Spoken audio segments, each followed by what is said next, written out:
Bonjour et bienvenue dans le podcast Parole d'Histoire, une émission consacrée à l'actualité des livres, des débats et de la recherche en histoire. Aujourd'hui, pour parler du livre L'orientalisme en train de se faire, une enquête collective dans les archives de René Basset, publiée en 2024 aux éditions de l'EHESS, un livre collectif d'une grande originalité. J'ai le plaisir d'être avec Emmanuel Turek. Bonjour. Bonjour. Vous êtes maître de conférence à l'EHESS, historien de la Turquie, également Marie Bossard. Bonjour. Bonjour. Maîtresse de conférence à l'Université Clermont-Auvergne et historienne de l'orientalisme. Et Augustin Jaumier. Bonjour. Bonjour. Vous êtes historien, maître de conférence à l'INALCO et chercheur à l'Institut de recherche sur le Maghreb contemporain à Tunis. Alors, vous êtes les trois directeurs-directrices d'un ouvrage avec plus de personnes qui ont participé au cours d'un projet collectif vraiment intéressant, vraiment original dont on va parler. Mais pour commencer, il faut dire sur qui porte le livre. Première question, Emmanuel Turek. René Basset est au cœur de ce livre. C'est pas une biographie du tout, mais malgré tout, il est au cœur de ce livre. Qu'est-ce qui fait de lui un personnage intéressant ? Alors, c'est quelqu'un qui est intéressant d'abord parce qu'il a laissé des traces. Il a laissé des archives de travail, archives épistolaires. Et en particulier, c'est avec ces archives qu'on a travaillé, c'est-à-dire concrètement 50 000 lettres. C'est énorme. C'est énorme. C'est par rapport à des fonds contemporains, sur une durée en plus relativement modeste, c'est-à-dire en fait c'est sur sa propre génération. Les premières lettres datent de 1868, il a alors 12-13 ans. Et les dernières, c'est quelques années après sa mort en 1924. Et donc 50 000 lettres qui en plus ont la particularité pour une petite partie, mais c'est très important pour nous, d'être de la correspondance active. C'est-à-dire qu'on a la vie d'un bourgeois, dont on va voir qu'il est un universitaire très important, un mandarin, par lui-même, tel qu'il se raconte, parce qu'il a récupéré les lettres qu'il a adressées à sa mère pendant 34 ans, à raison de 2 ou 3 lettres par semaine, lorsque cette dernière est décédée en 1902. Donc on a toute une partie de sa vie qui permet en fait de retracer la trajectoire à la première personne, donc de cet universitaire colonial, puisqu'il a fait l'essentiel de sa carrière à Alger entre 1880, où il obtient un poste, et sa mort en 1924. Alors ça donne un travail collectif tout à fait fascinant. Augustin Jaumier, est-ce que je peux vous demander qui a écrit le livre ? Parce que c'est vraiment très singulier, ce dispositif que vous avez imaginé collectivement pour travailler cet énorme matériau. On imagine bien que 50 000 lettres, d'abord seul, il faudrait je ne sais pas combien d'années, mais c'est peut-être invraisemblable. Et puis, tout le monde n'est pas omnispécialiste de tous les sujets qui peuvent se trouver dans cette correspondance. Donc, comment ça a fonctionné, le travail sur ce matériau, l'écriture de ce livre ? Oui, alors en effet, c'est le fruit d'un travail de groupe pendant de nombreuses années. On a récupéré ce fonds, il a été donné donc par une descendante de René Basset en 2014. Et d'abord avec Emmanuel, puis avec Marie, on a conçu l'idée d'un projet collectif associant une dizaine de collègues, historiennes, historiens de différentes spécialités, des archivistes, les archivistes de l'EHESS, puisque évidemment il fallait traiter aussi ce fonds en archiviste, et aussi le directeur scientifique de la BULAC, Benjamin Guichard. La BULAC, c'est la bibliothèque de l'INALCO. C'est ça, c'est la bibliothèque des langues et civilisations, puisque en même temps que les archives ont été données à l'EHESS, les restes de la bibliothèque de René Basset ont été donnés à cette bibliothèque. Donc ça, c'est l'équipe d'encadrement. Avec laquelle on a conçu le projet, et puis des étudiants de différents masters parisiens, de différentes institutions. Peut-être on a dû arriver à une 60aine d'étudiants, peut-être, puisque un peu moins, une quarantaine. Ouais, peut-être une quarantaine. Puisque on a ouvert donc ce qu'on a appelé un atelier d'archives qui s'est tenu de 2016 à 2021, et dans lequel on a recruté des étudiantes, surtout des étudiants aussi, et qui nous ont aidés. Qui ont participé activement donc à toutes les étapes de ce travail. L'idée, c'était vraiment de faire avec eux, de les faire entrer dans la recherche, depuis le dépouillement des archives, en partie même son reclassement, jusqu'à la rédaction du livre, dont la plupart des chapitres sont écrits à 4 mains, et sans division du travail entre étudiants et encadrants. On a vraiment tous mis la main à la pâte dans les archives, et aussi tous écrit, discuté les chapitres des uns des autres, fait intervenir des collègues experts de l'un ou l'autre domaine. Donc c'était un travail considérable et qui s'est fait de façon progressive. Les 2 premières années, c'était le dépouillement des lettres. Alors on a travaillé précisément sur une carotte de 1903 à 1906 sur 2 années. Et puis ensuite, on a élargi, on a à la fois précisé les pistes de l'enquête. Oui, puis des coups de sonde ensuite pour des sujets thématiques. politique. Exactement. Ouais, c'est fascinant parce que c'est vrai que le travail historique, parfois, se résume à des formes de cloisonnement. Il y a d'un côté les archives déjà toutes constituées et on y vient et on s'y sert. Et puis ensuite, il y a le cloisonnement professeur-étudiant avec un partage des tâches très vertical. Et là, tout s'est fait à peu près en même temps. C'est-à-dire qu'en même temps que les archives arrivaient à être classées, on travaillait dessus. Et finalement, ce travail à la fois archivistique et historien, il est totalement complémentaire. Oui. Il est très complémentaire. Et puis du coup, ce en train de se faire de l'orientalisme, c'était aussi vraiment cette recherche en train de se faire et qu'on a essayé de restituer en partie, notamment dans le chapitre introductif du livre. Oui, ça c'est le sous-titre du livre, l'orientalisme en train de se faire, c'est-à-dire que vous étudiez un savant au travail et comment il fait, mais du coup, il y a une mise en abîme puisque c'est vous-même qui mettez en scène la manière dont vous avez fait pour travailler. Donc c'est effectivement, du point de vue de l'écriture en sciences sociales, hyper stimulant. Alors du coup, sur ce sous-titre, Marie Bossard, si je me tourne vers vous, l'orientalisme, quelqu'un qui penserait au tableau de Delacroix, par exemple, qu'est-ce qu'il trouvera dans le livre? De quoi il est question? On sait que c'est un mot qui est polysémique. Est-ce que vous pouvez le cerner un petit peu pour nous autour de ce livre? Oui, alors je reviendrai un peu sur les définitions qu'on peut donner du terme. Donc on peut prendre le mot en trois sens. En premier lieu, l'orientalisme, c'est un domaine de savoir donc, qui correspond à l'étude des langues et des cultures dites orientales qui existent depuis plusieurs siècles, mais qui se constituent en discipline au XIXe siècle, donc précisément à la période à laquelle on s'est intéressé. Ensuite, donc ça veut dire des gens qui étudient le chinois, le sanskrit, la littérature, la civilisation, dans des institutions. On pense souvent à l'école pratique des hautes études, par exemple, comme un des lieux de cet orientalisme au XIXe.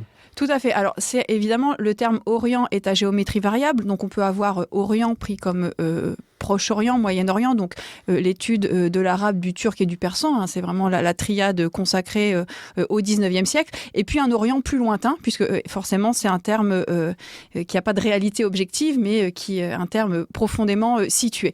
L'orientalisme au XIXe siècle, ça regroupe toutes ces catégories. Donc on a en effet des gens qui étudient aussi le chinois, le japonais, aussi bien que l'arabe, le turc et le persan. Et puis du point de vue institutionnel, il y a bien sûr l'école des langues orientales en France, il y a aussi d'autres institutions, comme le Collège de France, par exemple, ou l'École pratique des hautes études. Ensuite, on peut donner une deuxième définition au terme, qui est plutôt l'orientalisme pris comme système de représentation. Donc là, c'est l'Orient tel qu'il est représenté dans les arts et la littérature. C'est un courant artistique qui se développe essentiellement au XIXe siècle et qui, bien sûr, est étroitement lié au développement de la colonisation en Europe. Et là, c'est tout l'imaginaire de l'Orient tel qu'on le connaît, donc les dunes, les soleils couchants, les chameaux, etc.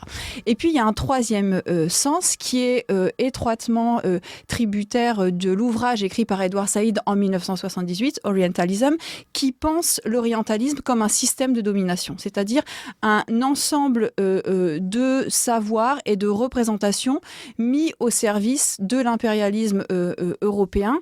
Et donc, ce que dénonce Saïd dans cet ouvrage, c'est justement le rapport consubstantiel entre orientalisme et impérialisme. Et c'est plutôt ce sens qui a dominé à partir de là. Donc, tout l'enjeu, et c'est l'un des enjeux de l'ouvrage, c'est de savoir comment on peut écrire l'histoire de l'orientalisme dans son premier sens, comme domaine de savoir, mais bien sûr, étant donné que nous, on l'a étudié sur le terrain colonial, dans ses liens avec la colonisation.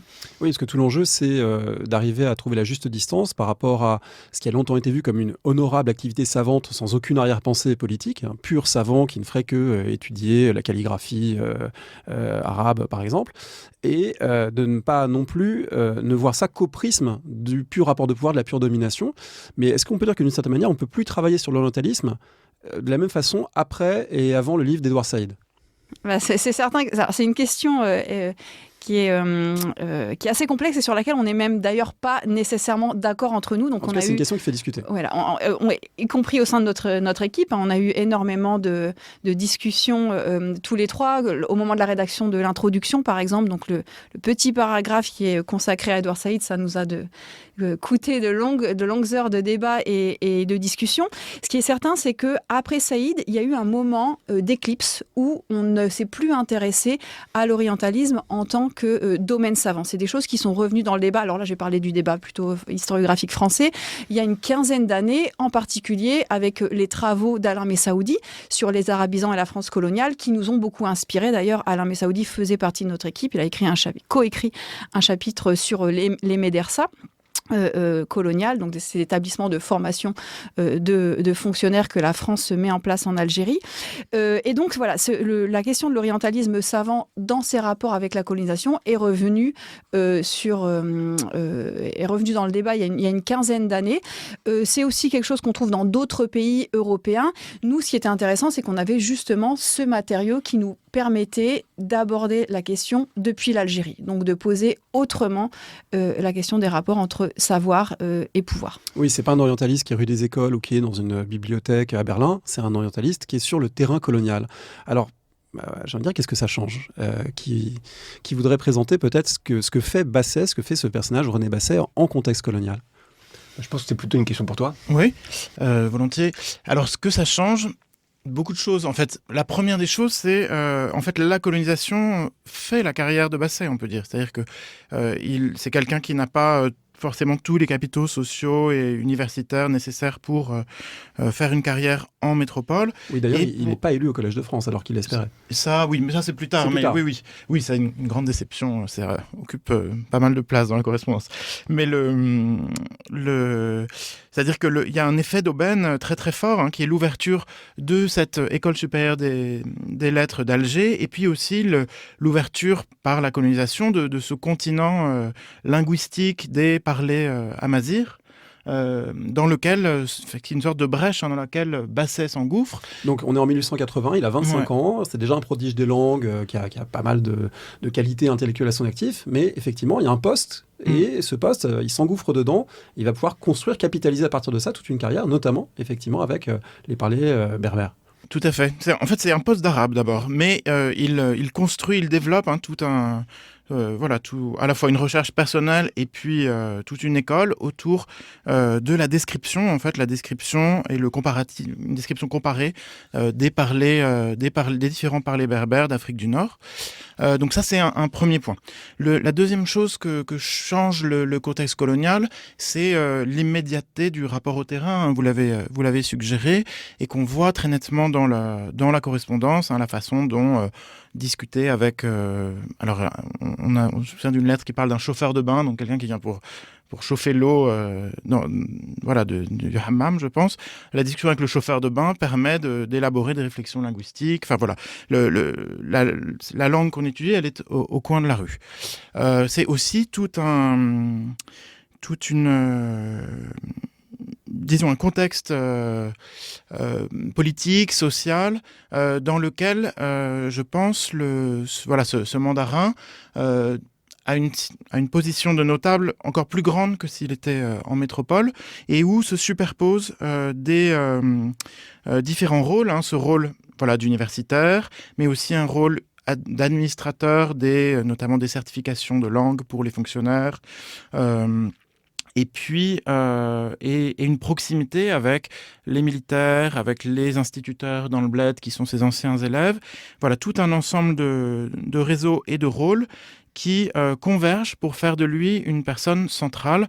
Alors peut-être un peu surdéterminé par l'approche, par la correspondance, puisqu'il en est au cœur, mais on a essayé d'objectiver ça, et manifestement, Basset est un verrou ou un synapse, je ne sais pas quelle est la meilleure image, essentielle dans ce réseau administratif, politique, savant, et qui lui donne du coup accès, lui donne à la fois des pouvoirs et puis accès à des matériaux extrêmement riches.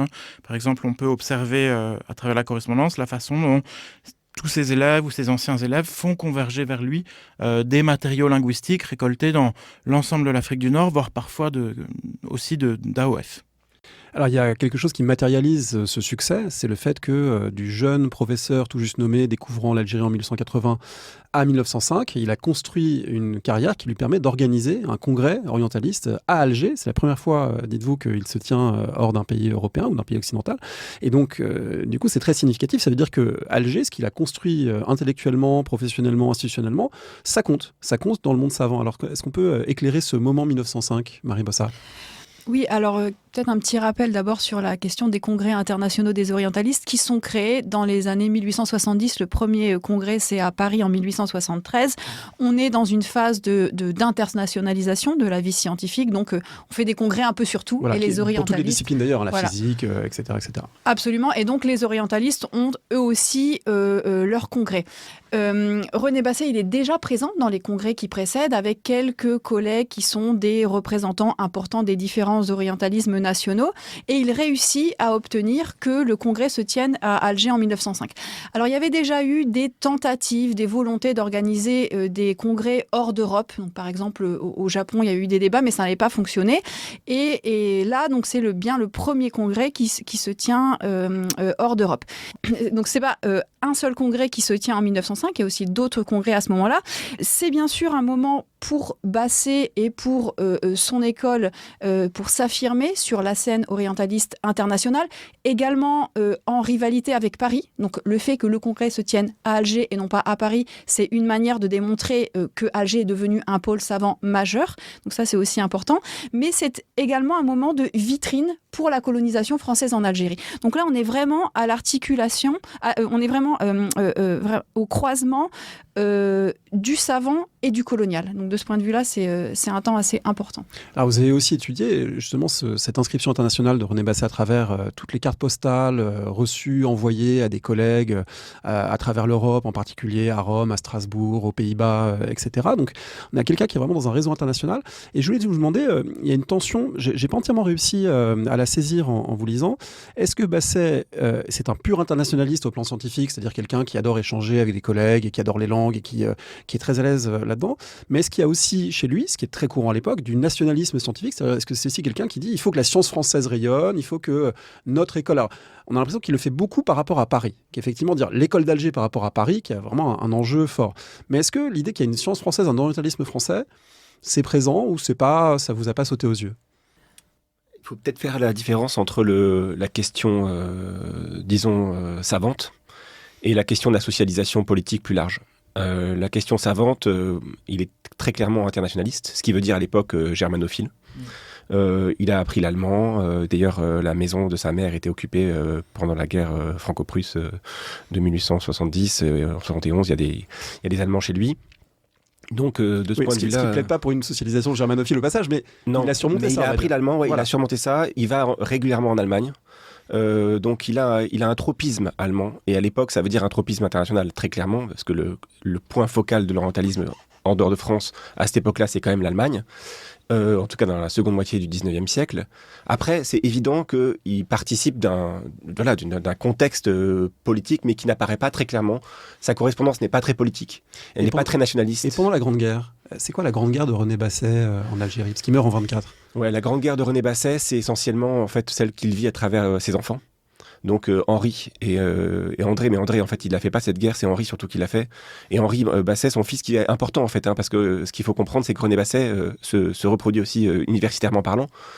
Ses enfants, ses deux fils en tout cas, ses enfants mâles, deviennent orientalistes. Oui, d'ailleurs il s'est dit à un moment que pour demander le sel à table, il faut le demander en arabe ou en berbère. Enfin voilà, il dit à ses enfants que s'ils veulent être servis, il faut qu'ils soient capables de poser les questions dans une des langues qu'ils étudient. Exactement, ouais. Donc ça c'est une étudiante, Anaïs Elbert, qui avait repéré cette lettre amusante, où effectivement, mais qui traduit en fait quelque chose de profondément l'incorporation de l'orientalisme dans les sociabilités ordinaires, les manières de table, si on peut dire. Donc bon, pour revenir à la question sur la guerre, disons que il a un fils qui est blessé à la guerre. Alors, il y a une question de savoir si cette blessure de guerre est ce qui provoque sa mort en 1924, en 26, pardon. Donc, c'est Henri Basset qui est blessé à la Marne en octobre 14. Et donc, la question se pose, j'en avais notamment parlé avec Emmanuel Saint-Fucien, de savoir si sa mort en 1926 résulte de cette blessure de guerre, ce qui permet évidemment d'héroïser la mort a posteriori.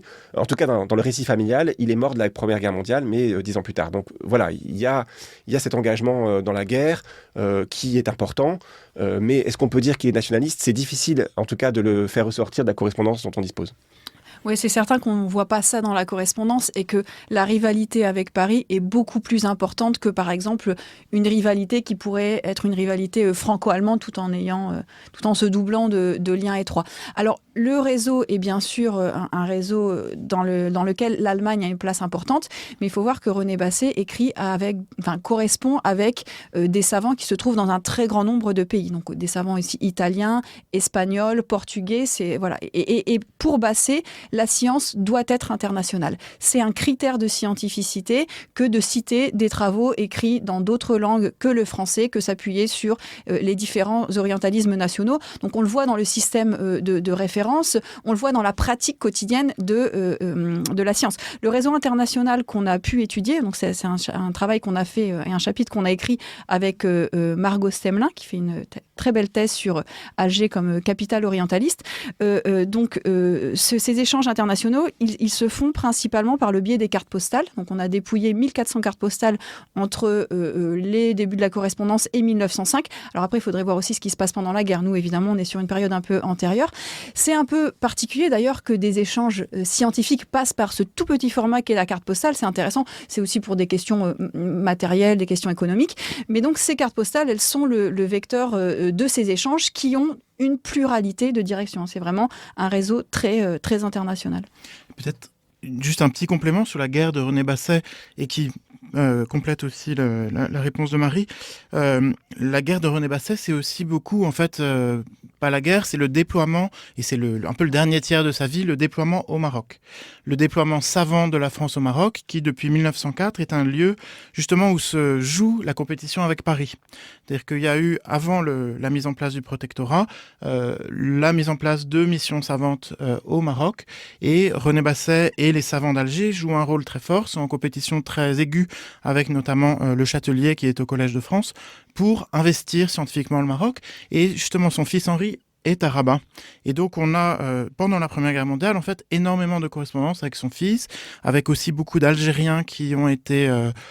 qui sont des élèves ou des proches de René Basset et qui sont un peu des proxys de la colonisation, en tout cas savante, au Maroc. Et ça l'occupe beaucoup dans ces années-là. Peut-être une question, Emmanuel Surek, à l'historien de la Turquie, parce que c'est frappant aussi de voir que cette inscription internationale, elle est peu en lien avec l'Empire ottoman, avec le monde turc, et que ça révèle peut-être un impensé de la colonisation française au Maghreb, qui est finalement de ne pas voir le passé ottoman, de ne pas s'y intéresser, le passé et le présent ottoman, parce qu'il y a aussi plein d'Algériens à l'époque, on le sait, qui quittent l'Algérie pour se rendre dans l'Empire ottoman pour quitter l'espace colonial. Enfin voilà, le rapport à l'Empire ottoman et au monde turc, il est finalement en mode très mineur chez lui. Oui, alors ça, c'est une question à laquelle je répondrai de deux manières différentes avant de laisser la parole à Augustin, parce que je suis sûr qu'il aura quelque chose à compléter, mais on en a pas mal parlé. En gros, l'Empire ottoman n'est pas pensé, même l'islam en tant qu'empire n'est pas pensé. Donc, il n'y a pas vraiment d'interlocution au-delà du contexte algérien qui lui-même est assez limité avec les savants musulmans. Donc en fait, c'est intéressant parce que l'orientalisme, ce qui rejoint un peu la question précédente, c'est quand même un lieu d'apprentissage de l'internationalisation de la science, d'une certaine internationalisation. Et jusqu'à aujourd'hui, je pense que c'est un espace, si on veut bien faire continuer l'orientalisme jusqu'à aujourd'hui, où on n'a pas le choix, du fait de la modestie des effectifs, en particulier en France, que d'être internationalisé, parce que les collègues sont à l'étranger. Donc il y a une dynamique d'internationalisation de la science qui est spécifique à l'orientalisme et qui est relativement précoce. L'encyclopédie de l'islam en est un bon exemple. Mais d'un autre côté, cet internationalisme, effectivement, il s'arrête aux frontières, disons, de l'altérité coloniale et plus largement islamique. Donc, en gros, les collègues, ils sont très rares à se compter parmi les Algériens, et le monde musulman, en tant qu'il est pourvoyeur de savoir, est quasiment absent. Quasiment parce qu'il y a quelques rares exceptions. Voilà, donc ça c'est. Mais même les collègues européens qui étudieraient le turc, c'est pas une préoccupation importante, semble-t-il. Alors c'est un petit peu différent, parce que pour le coup, chez les collègues européens qui étudient le turc, et en particulier chez le gendre de René Basset, parce qu'il a sa fille aînée qui épouse Jean Denis, qui était un turcologue, là pour le coup, il y a quand même une attention à ce qui se passe en Turquie, à la fois une dignité épistémologique accordée aux collègues turcs, c'est-à-dire que Jean Denis, c'est quelqu'un qui vraiment va porter son attention vers les les collègues, vers quelqu'un comme Zia Gökalp, le sociologue, et le doctrinaire nationaliste / génocidaire, donc du génocide des Arméniens. Il publie des articles sur lui. Et puis Jean Denis, par exemple, c'est aussi quelqu'un qui va publier qui va s'intéresser au registre des janissaires donc d'Alger, donc à l'époque où Alger était sous administration indirecte ottomane lointaine. Et ça c'est Augustin qui travaille plus sur ces questions-là, donc je vais le laisser répondre. Mais en tout cas, ce qui est certain, c'est qu'il y a un intérêt pour le passé ottoman de l'Algérie. Oui, mais c'est pas la même génération, je pense. Et c'est vrai que chez Basset, comme vous le disiez, il y a une sorte d'impensé de l'Empire ottoman. En tout cas, il n'est vraiment pas présent dans la correspondance. Et une construction, par contre, une présence forte du Maghreb en tant que tel, mais qui est un peu pensé comme et construit. Et en fait, c'est un processus qu'on connaît assez bien sur la fin du 19e, le du 20e, la construction d'une Afrique du Nord pensée comme étant distincte du reste du monde arabo-musulman. En tout cas, on met en valeur des particularités. Alors les historiens de l'art comme Georges Marseille ou bien Basset et ses proches, notamment dans la façon dont ils pensent une unité des parlers arabes du Maghreb et leur distinction forte vis-à-vis des parlers d'autres régions du monde arabe. Ça, c'est... Voilà. Peut-être que sur ce Maghreb, il faut poser la question de la place de la langue berbère ou des langues berbères et du rapport de Basset à ce qui est appelé, vous le rappelez dans le livre, le mythe berbère, c'est-à-dire le fait que la colonisation française a beaucoup insisté sur le fait qu'il y avait une ethnie berbère, une langue berbère, un peuple berbère fort, indépendant, pour, d'une certaine manière, un peu désamorcer aussi les Arabes et arabophones qu'il souhaitait dominer. Et du coup, comment se positionne Basset par rapport à ça, qui est pas vraiment un discours, qui est un discours moitié savant, moitié politique, idéologique, on va dire. Quel est son rôle par rapport à ça ? Oui, en effet. Donc, ce mythe berbère, c'est un ensemble à la fois de représentations et de savoirs qui ont été construits sur les populations et les langues amazighes du Maghreb, et qui est... C'est bien pour les gens qui nous écoutent, ça ne veut pas dire que les berbères sont un mythe, mais ça veut dire qu'à partir des réalités berbérophones, notamment, on a construit quelque chose de grande ampleur parce que ça servait aussi à justifier le projet colonial. Tout à fait, et à distinguer les populations, à leur donner des droits différents, etc. Alors en fait, c'est assez intéressant, c'est que René Basset, par son activité scientifique, par son activité d'enseignement, est un acteur de la construction de ce mythe, et qu'en même temps, on ne saisit pas dans sa correspondance ou dans ce qu'on peut voir de ses attitudes à travers les archives, une préférence particulière. Enfin voilà, il ne semble pas avoir une attitude particulièrement raciste, on peut dire, distinguant, préférant des Berbères à des Arabes. Mais il contribue à ce mythe dans la mesure où il est un acteur très central de la construction des savoirs sur ces populations. Et je pense aussi à travers et de la distinction il donne aux administrateurs des outils pour administrer de façon distincte les uns et les autres.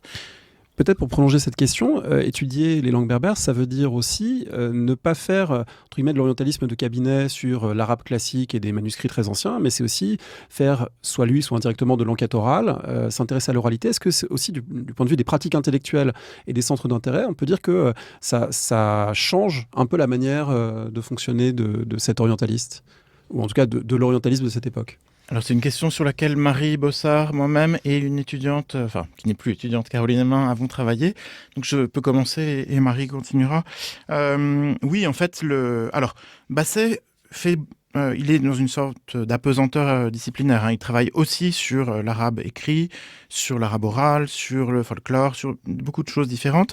Mais il est vrai que, disons, la grande dynamique de sa carrière, dans les années 1880-90, c'est l'étude, c'est le lancement ce qu'on appelle à l'époque la dialectologie, l'étude des langues orales et notamment du berbère, et qui lui permet de déployer ce que lui perçoit comme une linguistique de pointe à l'époque. Donc il déploie là ce qu'il a appris notamment à l'école pratique des hautes études, les enseignements de la linguistique, de la grammaire comparée allemande, pour étudier systématiquement les parler berbère du Maghreb. Et ça, c'est vrai que on voit bien dans la façon dont le discours sur la bonne science, sur les bonnes pratiques, le bon savant se construit. C'est quelque chose d'extrêmement, de vraiment très central. Oui, et puis ce qui était intéressant avec les lettres, c'est on a pu étudier la manière dont s'effectue la collecte, en particulier avec un drainage de l'information à distance, puisque René Basset, à mesure qu'il prend une importance et scientifique et administrative, n'a plus la possibilité, dans les années 1900 en particulier, d'aller régulièrement sur le terrain, comme il le faisait au début dans les années 1880. Oui, puis il est devenu père de famille, même si c'est madame qui fait l'essentiel, mais bon, voilà, il est plus installé, on va dire. Tout à fait, et donc voilà. Alors, c'était bien sûr déjà des terrains express dans les années 1880, mais où il effectuait la collecte par lui-même. Ce qui fait 15 ans, 20 ans plus tard, c'est qu'il utilise son réseau, à la fois son réseau d'anciens instituteurs, d'interprètes, d'administrateurs, pour collecter des matériaux sur le terrain. Donc cette distance, ça nous permet d'avoir accès aux méthodes qui se mettent en place et à ce qu'on peut un peu qualifier d'échange de bons procédés. Donc on avait la lettre d'un instituteur qui s'appelle Katari, qui prépare le brevet de berbère, justement. Bon, il finit par abandonner, mais pour un peu se racheter, il propose à René Basset de mener des enquêtes et de collecter des matériaux pour lui. Et donc, on a à la fois, par exemple, dans ses lettres, les listes de bibliographie, les exercices qu'il avait à faire, et en échange, ce qu'il trouve sur le terrain.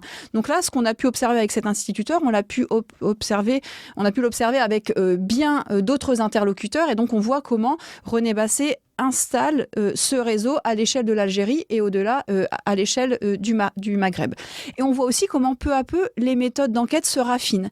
Donc le choix des informateurs, par exemple, devient gage de scientificité. Ça, c'était très intéressant parce qu'on voit la chose en train de se faire justement dans les lettres. Et de ce point de vue, peut-être, on n'a pas évoqué tout à l'heure, mais on a travaillé sur la correspondance, mais on a aussi une deuxième moitié du fond qui sont les papiers de travail de René Basset qui nous ont été donnés par qui ont été donnés à l'EHESS par une autre descendante en 2019. Et là, on a une quantité très impressionnante de ces matériaux linguistiques récoltés et qui justement sur le mythe berbère permettent de complexifier les choses puisque par exemple l'immense majorité des textes en langue amazigh récoltés dans les années 1880-90 qui sont dans les archives sont écrits en caractère arabe et donc ça témoigne d'une convivance ou en tout cas des mélanges très forts entre les différentes cultures en présence dans la région et l'importance aussi de la graphie arabe dans le développement de la linguistique berbère avant que celle-ci ne se latinise, si je puis dire, en tout cas sur un plan graphique, à partir de 1900. Alors ça permet aussi d'aborder les enjeux méthodologiques du livre qui sont passionnants parce que, vous le montrez, on vient de le dire, étudier la correspondance, ça permet de saisir les pratiques et de ne pas voir les lettres juste comme une sorte de livre dans lequel on viendrait piocher des exemples, mais de voir la lettre comme un outil de travail, la lettre comme un révélateur de pratiques sociales. Et du coup, ça permet aussi de faire plus qu'une enquête simplement sur des pratiques savantes, mais aussi de faire des sortes de mini-livres sur se marier quand on est quand on a un poste aux colonies à la fin du 19e, la santé aux colonies. Alors, est-ce qu'on peut évoquer ces aspects-là du livre parce qu'ils sont très intéressants. Ils montrent que c'est un peu une enquête totale sur tout ce que permet de montrer une correspondance, pas seulement sur le plan intellectuel ou sur le plan institutionnel ou politique, mais aussi du corps, de la vie amoureuse, maritale, etc. Oui, je pense qu'en fait, cette question méthodologique, elle s'articule à une question conceptuelle et à une question épistémologique. C'est-à-dire que la question conceptuelle, c'est l'orientalisme. On arrive, ça rejoint une question qui a été posée avant, avec le legs d'Edward Said, et le fait que s'adresser à la question de l'orientalisme, c'est forcément se coltiner cette question un peu lourde, savoir-pouvoir, et essayer de la complexifier un petit peu. Voire de s'en délester aussi un petit peu. Et une manière de recomplexifier la chose, de la rescience socialiser, si j'ose dire, c'est de travailler avec une notion qui a été développée notamment par un anthropologue qui s'appelle Nicolas Hadel, sur la notion de vie savante, en fait. Et la vie savante, c'est pas seulement la vie intellectuelle, c'est ce qu'on a appelé, mais qui est déjà en quelque sorte un forçage de la réalité, les à-côté du travail orientaliste. Et le mariage, par exemple, c'est justement un de ces à-côté. C'est-à-dire que paradoxalement, La vie orientaliste de René Basset, c'est aussi le choix du conjoint. Donc c'est une très forte orientation du choix du conjoint par les déterminants de l'activité savante, professionnelle, scientifique. Et par exemple, ce qu'on a fait avec une étudiante qui s'appelle Sarah Hassett, qui elle aussi n'est plus étudiante aujourd'hui, c'est de travailler sur, après un mémoire de master qu'elle avait préparé sous ma direction et celle de Mathilde Rossignol-Méheux, sur la façon dont il organise son mariage. Et en fait, par exemple, voilà, la correspondance, là, et là ça rejoint l'enjeu méthodologique, et le côté en train de se faire, c'est de voir comment est-ce que les lettres, parce qu'il est à Alger et que sa mère est à Lunéville, servent de processus de mise en œuvre de l'organisation de son mariage. Pourquoi ? Parce qu'il a externalisé à sa mère, donc qui est à Lunéville en Lorraine, le choix du conjoint. Il veut pas avoir à se soucier de cette question. Il demande à sa mère de lui trouver une femme, de convaincre la famille et d'organiser le mariage de telle sorte que lorsqu'il rentre à la fin de l'année universitaire, c'est 1888-1889 à Lunéville, il puisse se marier. Et donc, il y a tout un travail qui est mené par le truchement épistolaire, d'accord entre eux, de fixation de la femme parfaite, donc avec toute une critérologie qui est très intéressante et qui permet justement, parce que les acteurs eux-mêmes objectivent la femme idéale, la femme parfaite, de suivre ce processus et en quelque sorte de suivre le pas des acteurs eux-mêmes pour comprendre comment eux-mêmes développent une analyse sociologique, critique de ce qu'ils sont en train de faire, parce que la correspondance le requiert, parce que, et ça rejoint ce que disait Marie à l'instant sur les instituteurs, ils ne sont pas au même endroit. Donc la correspondance, en fait, rend visible les liens à distance, par contre, elle invisibilise les liens de proximité.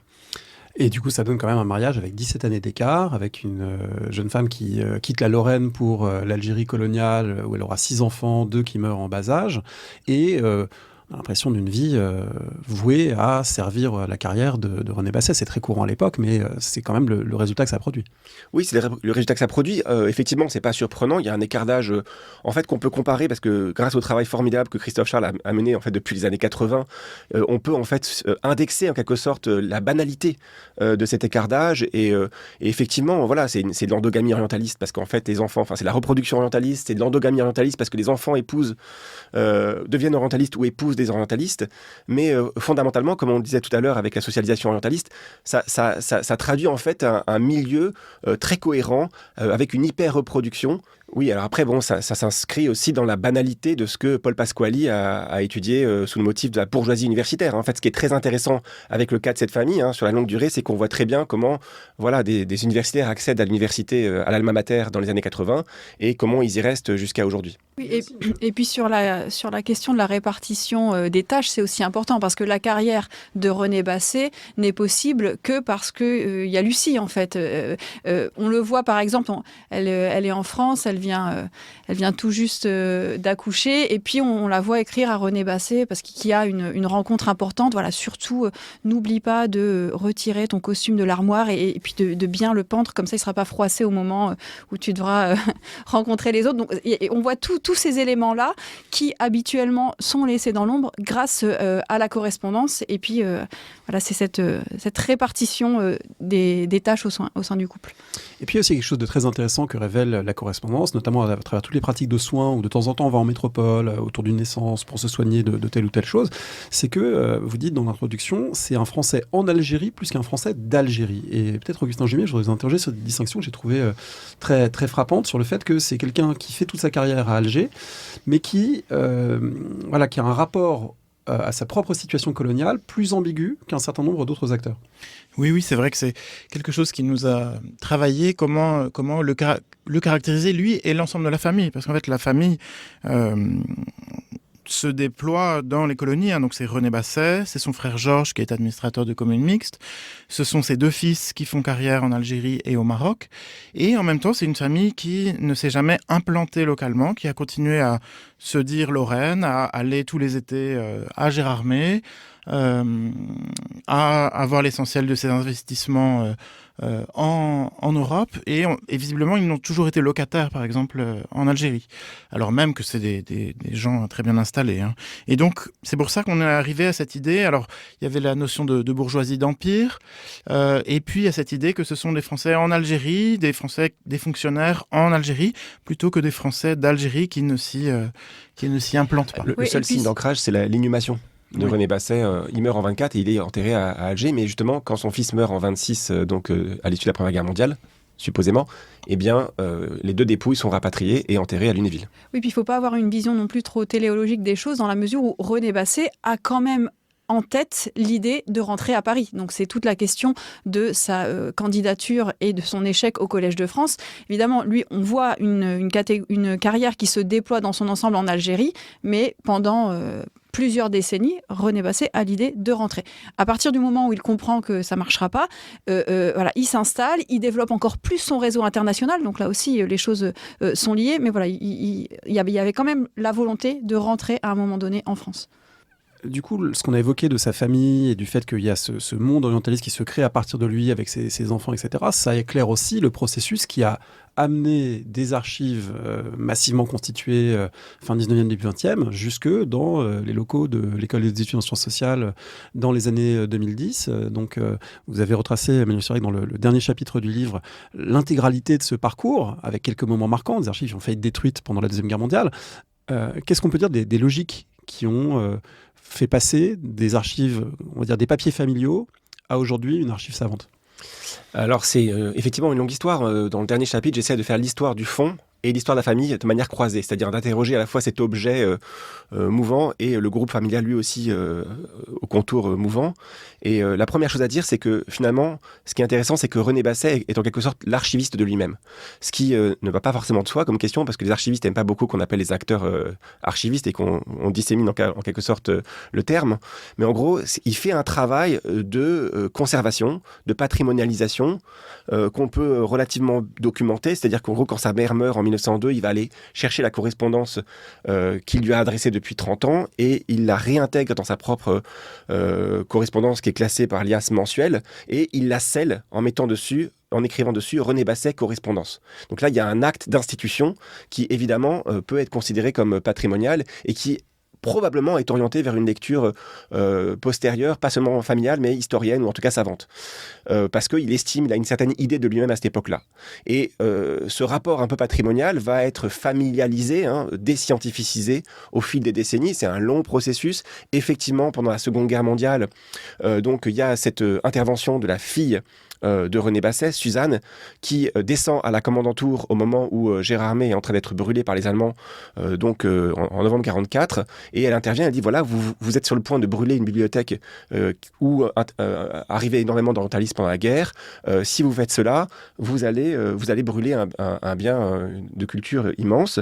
Et de fait, quand les Allemands se sont retirés, on arrive à la commandanture, il y a une trace en rouge sur le plan de Gérardmer autour de la maison qui n'a pas brûlé. La maison, c'est la bibliothèque, donc où étaient conservées les archives, alors même que la maison qui se trouve de l'autre côté de la rue, où résidaient les Basset, elle a bel et bien brûlé.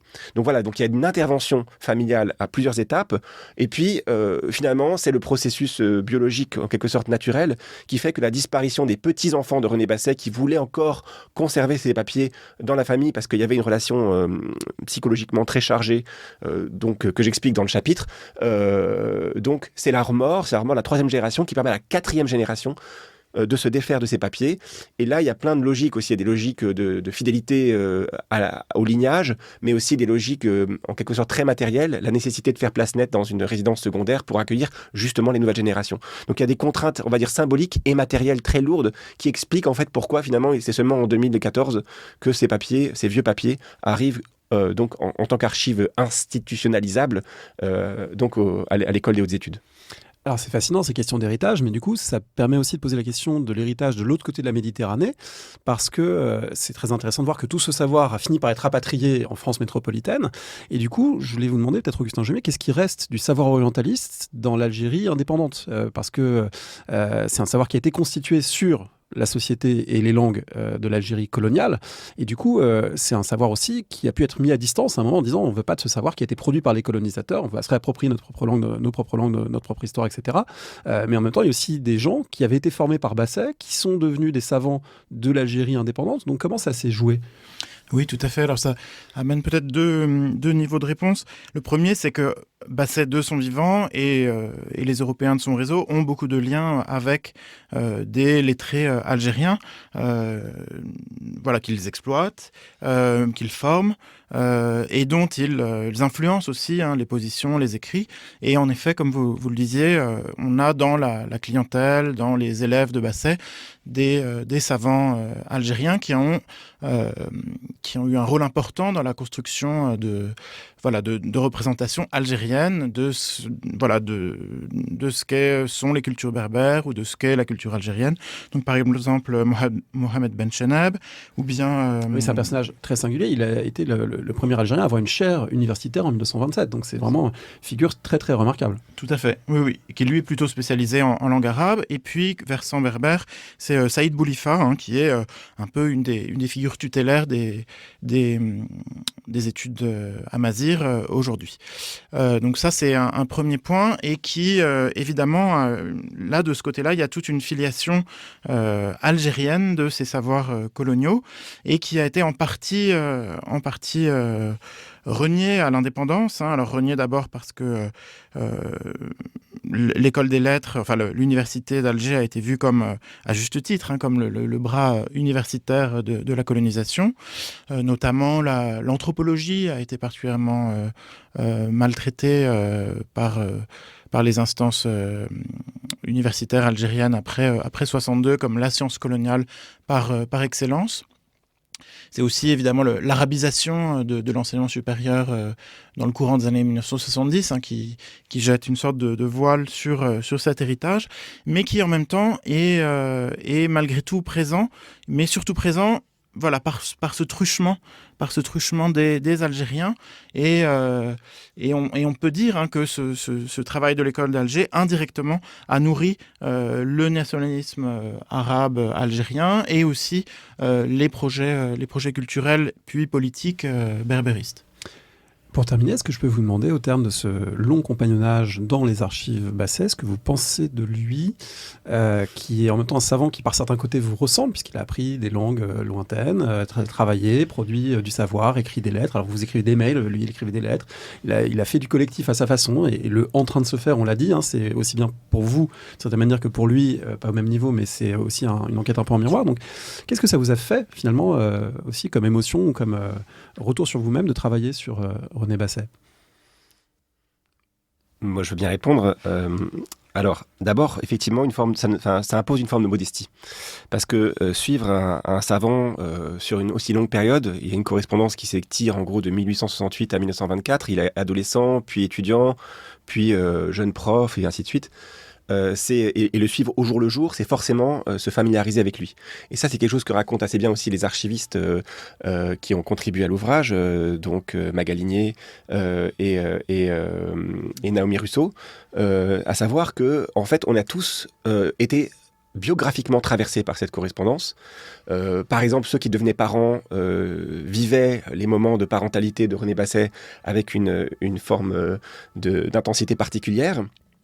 Donc voilà, c'est une forme d'appel à la modestie, parce qu'on se rend très bien compte que, évidemment, les choses changent, les grandes structures évoluent, la colonisation a disparu, en tout cas sur le plan formel, et pourtant, il y a une incroyable proximité, moi je trouvais en tout cas, entre son vécu d'étudiant, par exemple, des langues zo dans les années 70, et le nôtre. Et l'exemple que je voudrais donner pour terminer, c'est que, comme une sorte de spin-off de cette enquête, ça a été quelque chose que j'ai fait avec les étudiants du Master PDI l'an dernier, où je les ai fait travailler sur une période qu'on a moins étudiée, qui est la période où il est étudiant à Paris, donc dans le Paris de l'après-commune, entre 1873 et 1880. Et ça a très bien marché, c'est-à-dire que les étudiants arrivaient tout à fait à s'identifier, à se projeter, et donc à travailler et à reconstituer, par exemple, le Paris de cet étudiant des années 70, et à faire des travaux un peu d'histoire spatiale, de spatialiser son vécu et ses expériences quotidiennes. Ce qui permet au passage de suggérer que la démarche d'objectivation qui est propre aux sciences sociales, elle est tout à fait nécessaire, mais elle n'interdit pas d'accrocher l'intérêt par une forme de subjectivité, de projection qui doit justement être travaillée, cette distance qui doit être travaillée, mais l'idée qu'on devrait travailler sur des choses qui nous sont totalement étrangères et pas forcément très productives intellectuellement. Enfin voilà, c'est juste une petite incise. Oui, et puis À force, voilà, donc on a travaillé pendant 5 ans dans un atelier, presque tous les mois. Au bout d'un moment, on avait une véritable impression de familiarité avec les personnages. Donc on lisait, on avait l'impression de les connaître en fait. Donc on était là, ah oui, t'as vu Auguste Court, c'est un disciple de Pasteur, il est encore malade, il est toujours malade de toute manière, il fait rien. Et donc il y avait évidemment cette familiarité. Pour l'un des membres de notre équipe, Guy Basset, qui est un descendant de René Basset, là, la familiarité, elle était vraiment directe. Donc, il nous parlait de tante Suzanne, etc. Donc, ça avait une réalité. Donc là, il y avait un enjeu méthodologique aussi. C'est-à-dire que cette familiarité, il fallait pouvoir la mettre à distance et trouver la bonne distance, la juste distance par rapport à l'archive. Donc, ça a été aussi un point sur lequel on a travaillé. C'était quelque chose de très intéressant, de jamais oublier cette distance. Et puis, l'autre, plus sur la question, justement, des émotions, du rapport à l'enquête.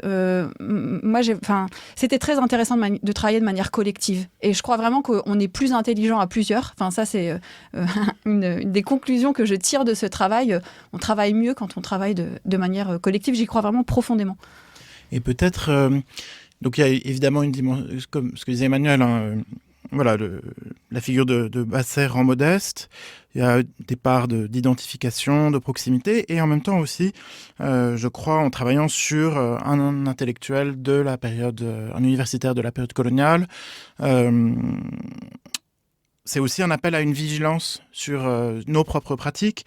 Alors surtout, voilà, moi qui travaille sur les mêmes terrains que René Basset et qui enseigne aux langues orientales, je crois que la façon dont Basset se met au service de l'entreprise coloniale, dont il collabore avec les institutions militaires, missionnaires, tout ça, ça appelle à être vigilant à la façon dont nos propres institutions sont proches ou non du pouvoir, sont proches d'entreprises administratives ou de domination. Et aussi, quelque chose qui nous a frappé, c'était plutôt vers la fin, au moment de la rédaction, c'est poser la question de ce que nous pouvions faire de toutes les paroles dérogatoires qui sont présentes dans la correspondance. On avait d'abord essayé de travailler sur cette question du racisme avec un étudiant dans un devoir, un travail de validation et qui n'avait pas abouti sous la forme d'un chapitre. Et on s'est demandé ce qu'on en faisait. Et dans une première version de l'introduction, on avait laissé une grande place à ces paroles racistes, antisémites, vraiment très méprisantes, parfois violentes, alors qui ne sont pas... il n'y en a pas dans toutes les lettres, mais elles sont quand même vraiment bien là. Et des étudiantes et étudiants racisés ont eu des réactions tout à fait intéressantes et qui nous ont déplacés là-dessus en nous disant vous pouvez pas en mettre autant, par exemple, ça devient insupportable à la lecture. Et ça, je pense que ça... ça a été instructif et on est arrivé à une position où on a essayé de les donner à lire, mais en les contextualisant vraiment le plus possible et aussi en les réduisant de façon à ce que ce ne soit pas plus heurtant que cela. Mais donc il y a une part d'identification, mais aussi un certain recul à avoir je crois que on sort tous de cette expérience, alors grandi scientifiquement, pédagogiquement, parce que c'était une entreprise ambitieuse et très riche, mais aussi avec peut-être plus de recul sur cet héritage de l'orientalisme, cet héritage surtout de l'orientalisme colonial, et une réflexion peut-être plus riche sur la façon dont on peut utiliser aujourd'hui ces sources et les mettre à distance. Rendez-vous dans quelques décennies pour l'enquête en train de se faire sur l'orientalisme en train de se faire. Je rappelle donc le titre du livre, L'orientalisme en train de se faire, une enquête collective dans les archives de René Basset. Merci Emmanuel Surec, Marie Bossard, Augustin Chaumier pour cet entretien. Merci beaucoup. Merci. Merci d'avoir écouté l'émission. Rendez-vous sur le site parolehistoire.fr pour retrouver l'intégralité des épisodes et des séries thématiques. Rendez-vous également une semaine sur deux le vendredi avec Alexandre Jublin sur le fil du collimateur pour le podcast d'histoire de la guerre et des conflits armés, Le fil de l'épée. N'hésitez pas à laisser une note ou un commentaire sur le podcast, notamment sur iTunes ou Spotify. Et à bientôt pour un nouvel épisode.